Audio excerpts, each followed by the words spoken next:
to a Healing Peace podcast. My name is Kimere Baker. We have a treat for you.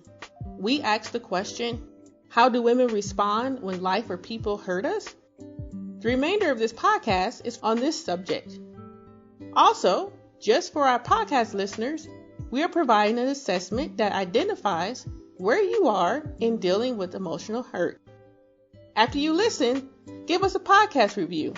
Take a picture of it and email it to free@ahealingpeace.com with the subject review. Once we receive your email, we will send you a link for the assessment.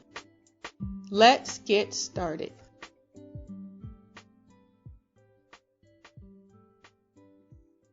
Welcome back. You have made it to the final episode of this wonderful series where we've been talking about women's responses to when people or life experiences hurt us.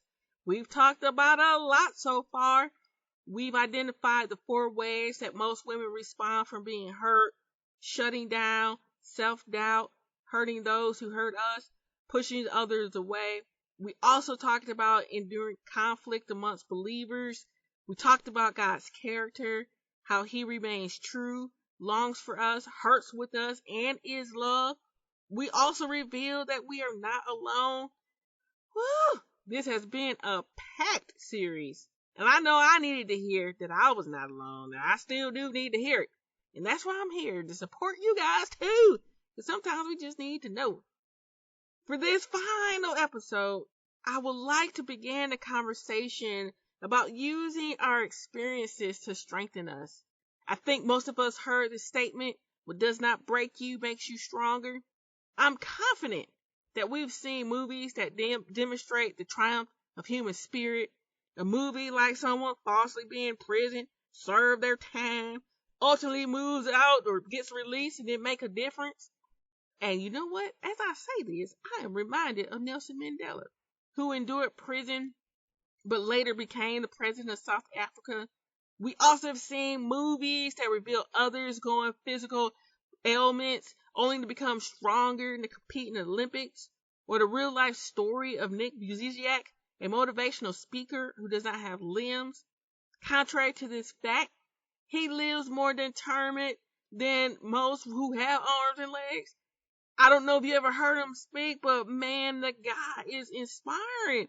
You just sit there in amazement like, wow, how did you have this determination to live and not stay in suffering? Amazement.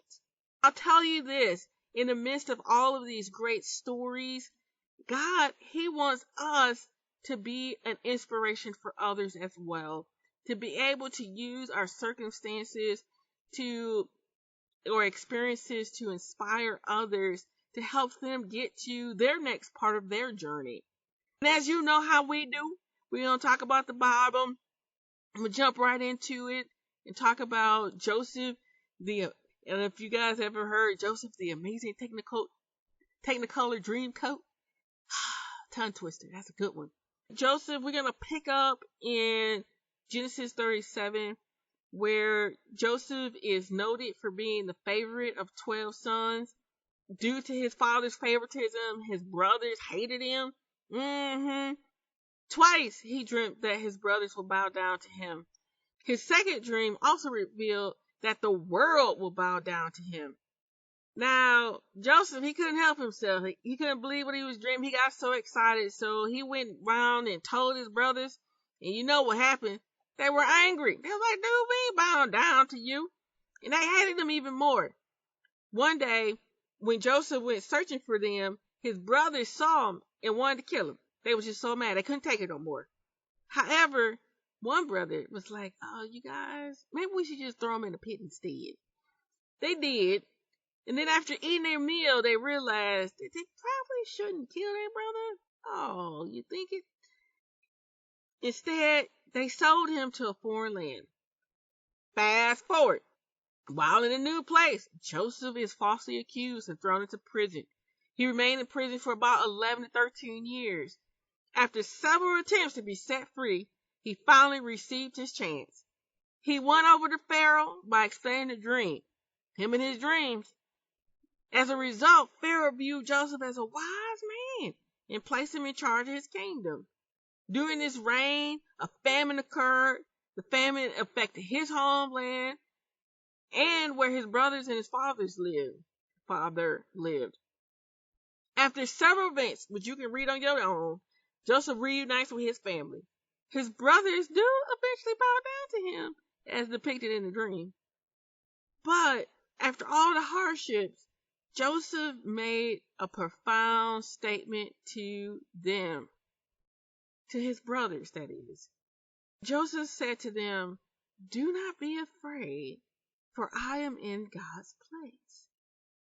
As for you, you meant evil against me, but God meant it for good in order to bring about this present result to preserve many people." That's Genesis 50:19 through 20. We see that despite his brother's evil intentions, Joseph knew that God created something useful from it. You know that this remains true to us today, that despite hurtful and wrongful actions pressed upon us, and sometimes they be pressing, choking the life out, can't breathe, God, God, he still works good in our lives. His goodness usually results in our growth. As I talked about in the couple videos prior to, about me being laughed at by my engineering teacher, my physics teacher rather, and telling me not to be an engineer, and wow, look what happened. I became an engineer. You know, his words were harmful. They were negative. And it also fueled my self-doubt. I talked about that throughout the series as well. But over time, I did pursue what came natural versus clinging to his perception. If I remained trapped by his understanding, I would not be an engineer today. You know, so God worked beyond my limitations, beyond his word, and he placed me on a higher path.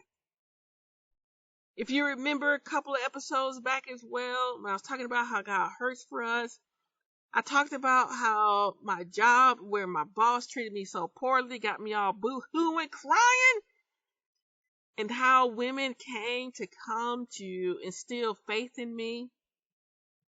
I also shared that the person, my old boss, eventually got to a new position. Later on, I matured in my own outlook and took responsibilities for my actions in the situation. During that experience, I didn't fully grasp God working to protect and strengthen me. But leaving that position, though, sometime later, after my growth period, God blessed me with a new job with higher pay. At the new job, I had a lead role reporting to the vice president of the department. You see, God surpassed my expectations and desires in my new position. Others viewed me as one with authority. Can you believe it? They viewed me with authority? I couldn't believe it. I never thought somebody would. But if I remained fixated on my old boss, how she treated me, if I didn't pursue trusting in God and allowing him to work, I would have missed out on my better position with better pay. Why? Because I was so fixated. I would have been fixated on what I couldn't achieve versus what I can achieve in God. You see, in our experiences, we can decide to return to God. We can cling to him. We'll allow him to protect us and mold our character. And yes, during this, unfortunately, which I don't do well sometimes, that it requires patience. It does. It requires patience because we don't know what the bigger picture is. For you guys, think through for a moment rather, of your most challenging circumstances. despite the hurt and pain, what did you learn about yourself? What did you learn about God during that time? Did you draw closer to Him? Were you able to hear His voice in the silence? Before I end this episode, I want to examine Jesus' character. In John 17:14-19, he was praying specifically for the 12, but we can learn from what he prayed and apply it as well. In that prayer, he acknowledges that the disciples, they're not of this world. Sometimes we know something better comes, something better. But he continues to request that they are not removed from this world, but rather that God protects them. As we continue our healing journey, remember that God will not remove us from all of our circumstances. However, He will be with us as we navigate our experiences. God will also protect us from Satan. Sometimes it's hard to see this protection because everything around us is screaming the opposite. In those moments, I encourage you to pause.